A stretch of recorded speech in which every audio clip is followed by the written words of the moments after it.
to keep your line muted until you're prompted to ask a question. Ask your question and then remute your line. All right, Coach. Good afternoon.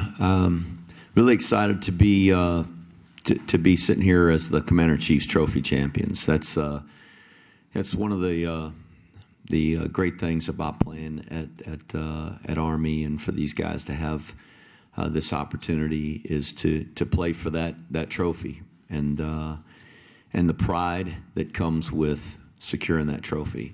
So just really happy for our players and excited for the opportunity, hopefully, to make a trip to the White House. Obviously, with things the way they are right now, we don't know if that'll happen or not, but we're hoping that it's just truly a once in a lifetime opportunity for guys that do this. So we've got seniors that would have a chance to make their third trip there. They're going to be playing in the third bowl game. They just became the winningest class in program history. And so just really, really happy for them and proud of their efforts to lead this team. We had two really hard-fought battles in the one this past weekend, just a slugfest to be able to come out with a victory. Really proud of our players.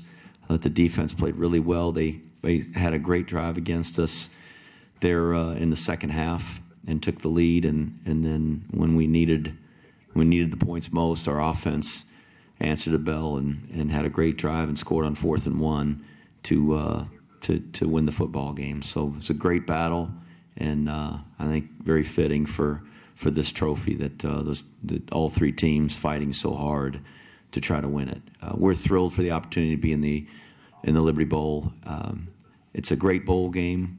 We're playing an outstanding team, great program in West Virginia University, and Neil Brown, the job that he's done, and just a tremendous coach and very, very talented football team who's just going to present a great challenge for us. But we're excited. We're excited to be in this game. The exposure that has come our way because of what happened with just the Independence Bowl and kind of being shut out there for a day, and we were thrilled for this opportunity. We wish the best, certainly, in the University of Tennessee, who had some issues with COVID, and that's always a concern for every team, but just for people in general right now. We hope that everybody will be healthy and be able to recover and not have any long-term effects from this virus. But it did clear out a place and an opportunity for us to play, and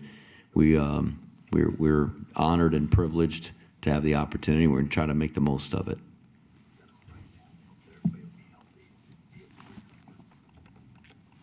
All right, now we'll open things up to questions. A reminder to everybody, please keep your line muted. Please keep your line muted until you're asked to ask your question, because we're getting some feedback. And with that, Rich DeMarco, will you start us off with questions? Absolutely, Coach. When you look back to the Air Force game, with all the quarterbacks you've played, how the fullback situation was, what did it mean to you to have Christian Anderson, Jacoby Buchanan really being the stalwarts on that 80-yard march? Well, those two guys were the players of the game. We just couldn't decide between the two of them, and we gave a game ball to each of them.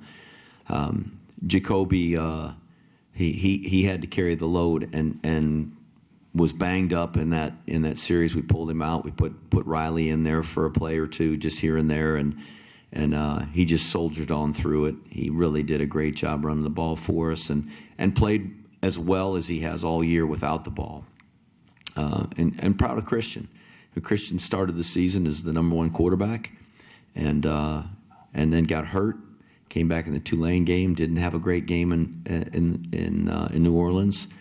We I guess essentially benched him. Started a different quarterback, and when Tyre got hurt, he was ready and came in and answered the call and really did a great job leading our football team. So really proud of both of those guys, and especially for Christian in the situation that he's in this year. Jeff, you had said, I know, down 50 players for the Air Force game, which makes the performance even that more impressive. How would you break that out? I know there were a lot of different reasons with different injuries and stuff. How would you break out that group of 50 that weren't able to play for the Air Force game? So there's over 20 of those guys are out for the season because of season-ending injuries. They've already had surgeries, and they're going through rehabilitation. So that's about half of them. And the other, COVID, contact tracing, or just injuries that kept them out for this particular game. We had guys that had shoulders and knees and ankles that we had hoped would be ready for the game, and they just couldn't go. And those then we're hoping will be healthy enough to be ready for the bowl game. So that there's half of them, 25 or so, that are out for the season, which that's a lot of guys to have out for the season. But and the other half are, like I said, just normal nicks and dings and injuries and the COVID and the contact tracing that have kind of come up for everybody this year. But those were a little higher than they had been throughout the year. But it seems like everybody's spiking a little higher at this point. Great. Thank you, Coach. Thanks. All right, now we'll open things up to questions. Ken Kreitzer, you want to start us off with questions? Yes, thank you, Coach. Ken Kreitzer, Sons of American Legion Radio. Maybe just take us through the 24 hours from the time you learned that the Independence Bowl game was going to be canceled to finding out that the Liberty Bowl game was going to happen. It was it's just people talk about a roller coaster of emotions, and that's what it was. It was frustration and disappointment and sadness and confusion as we went through Sunday and realized that we were sitting there without a game, and just worked really hard to get our story out there, and we were making a plea to have an opportunity for this football team. I think it's a great football team, great bunch of guys. I said, I don't know how talented we are. I know how talented we are or aren't. I mean, we've got just a bunch of good football players. We got some talented guys. We got a football team that plays really well together, and that's why we've been a good team.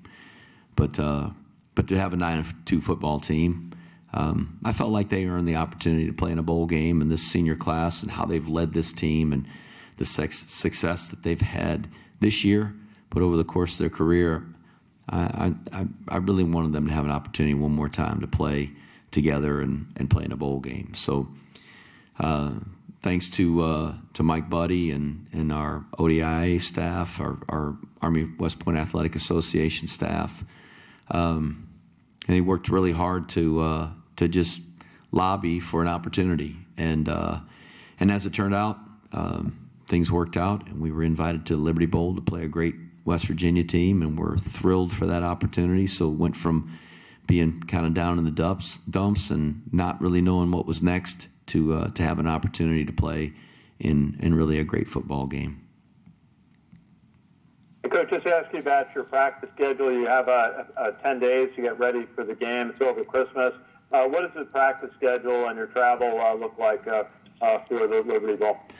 We practiced this morning, and we're going to give the guys some time off. Obviously just found out our opponents, so we wanted to get right to it, and had a practice this morning. Guys did a great job, very spirited, and we do want to give them some time off just to enjoy Christmas and all those things. And then in the days leading up to the game, we'll practice and really dive into our game plan and get ourselves ready for the travel and the challenge of taking on West Virginia.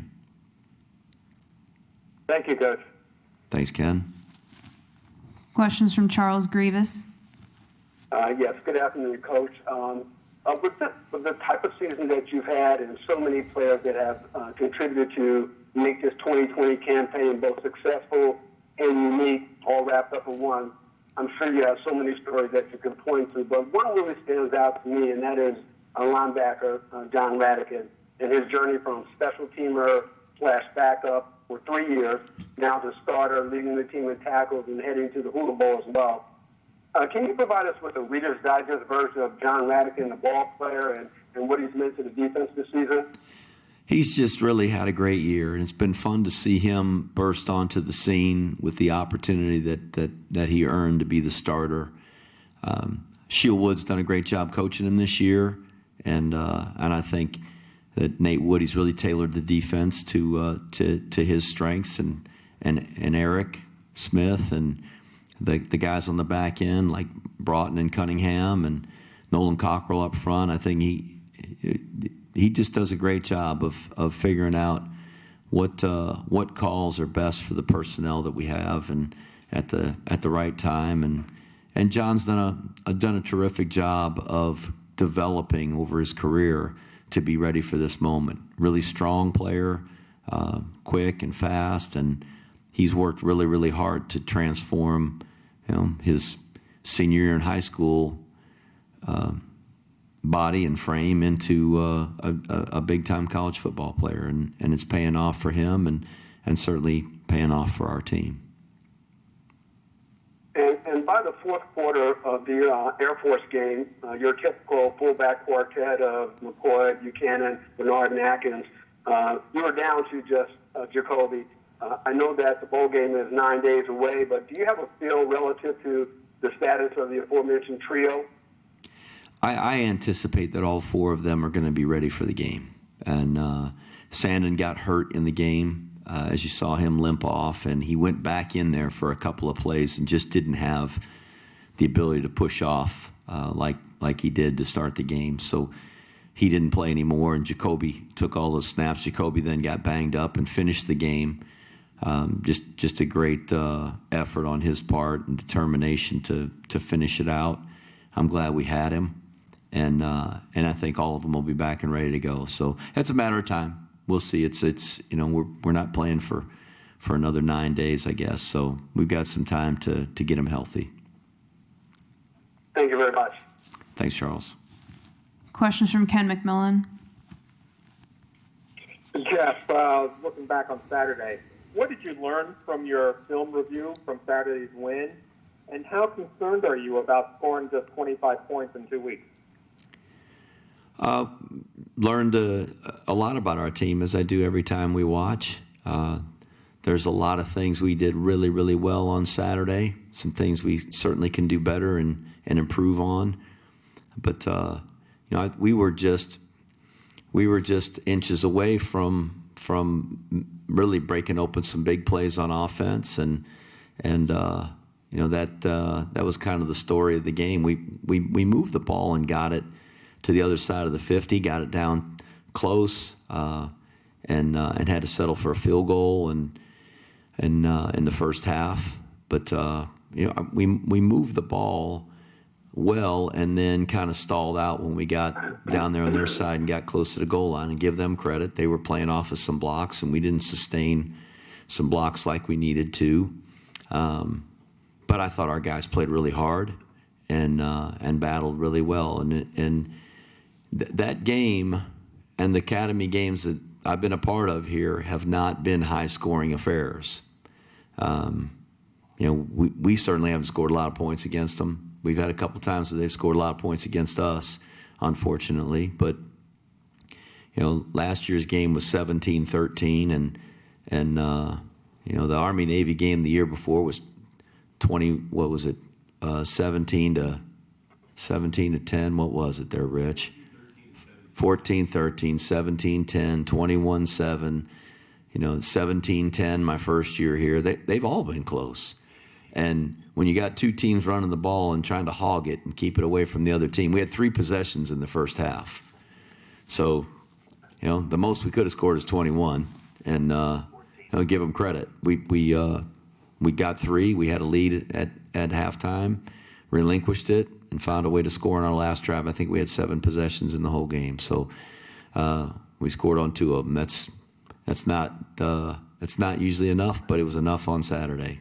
So I thought our defense played really well and played really hard. Obviously, that one drive, they hit a bunch of passes on us, and hopefully we'll do a better job defending the pass in this next ball game, where they don't have opportunities just taking down the field in a quick drive like that. But I thought the special teams did a nice job covering kicks, just playing hard, and when we needed to kick the ball on the PATs and field goals, we're very effective with the operations. So there's a lot of really good things we did, and my concern isn't how many points we score. My concern is how many more points we score than them, And each of the last 2 weeks, it was enough to win the game, and that satisfies me. Can you speak to the support you receive from the college football world and social media about Army getting a bowl bid? It seems like a lot of people joined the Army bandwagon. Oh, I think a lot of people realize that a 9-2 team ought to be in a bowl game, and it wouldn't have been different if it was anybody else. I think anybody that follows college football, if they saw a 9-2 team that didn't get in, they'd be defending that team and saying they get an opportunity. And we're humbled that so many people thought enough of our team that they wanted to get behind us. I'm sure too that folks are quick to support this academy and this team because of what these guys stand for, what they're going to do for our nation, the commitment that they've made to be here, and for what they'll do to serve their country. So we were just thrilled for the opportunity to get in this bowl game, and I think everybody making that push and saying these guys deserve to play probably just helped when a team wasn't able to play, that the Liberty Bowl stepped up and said, you know what, we're going to take that team, they deserve it, and we're grateful to them. A reminder to please mute your line. Those of you, please mute your line until you're prompted to ask a question. And Ken McMillan, you can go ahead with your next question. Thank you. From the TV, it looked like Tyler was being looked at for concussion, checking his eyes. Can you tell us his condition? Oh, he practiced today. Did not have a concussion, but our trainers wanted to go through every precaution to make sure that it wasn't. Early in the game, he kind of had a bloody lip, and the blood had dripped down on his hands, and he didn't know where it was coming from, and he kind of was looking around, and so we pulled him out at that point, and we said, "What's wrong?" He said, "Where am I bleeding from?" And so we got him all cleaned up and shaped up, and then had that hit, and it stunned him, and we do a thorough evaluation of each of our guys when there's any thought that there might be a concussion, and we're overcautious. I'm overcautious. I tell our trainers to don't insert a guy back into a game or into practice if we have any inkling that there's any kind of a head or neck injury. So we thoroughly evaluated him. He felt fine, was begging to go back in the game, and just out of precaution, we held him. And I'm glad we did. And I'm even more glad to know that there wasn't anything serious. But the health and welfare of our players has to come first. It's the most important thing to us, and we're never going to put someone's health or welfare in jeopardy to just for the opportunity to have success on a play or to try to win a game. That's far more important than the results of a game. So Tyre was disappointed. He wanted to play. He kept telling me, "Coach, I can go. Coach, I can go." And I love his competitive spirit. That's what makes him the player that he is. But he's fine. I appreciate you asking. Aside from Tyre and the three fullbacks you just mentioned, how about the cornerbacks? You were missing 3 the other day. And how many of those 50 players do you think you might be able to have back by next week? Well, half of those guys are out for the year, so we won't have any of them back. The other half have all got a chance. So we'll see. We'll see what happens with the injuries that they're going through right now. Guys that are that are caught up with COVID or contact tracing. That's a matter of time to see it. One, if they're positive, if they recover and they're healthy enough to do it. Certainly they'd be available, and those that are caught in contact tracing, then they have to follow the protocols and go through a certain number of days of quarantine before they can come back. But barring any other injuries, those guys should be available too. So that's a positive. Hopefully we'll have a good majority of those guys back. But we got to test when they get ready for the bowl game. So each game this year, we've had to test, and we'll have to do that before the bowl game, and hopefully there won't be any issues with COVID or contact tracing when we do that test before we play. Thank you.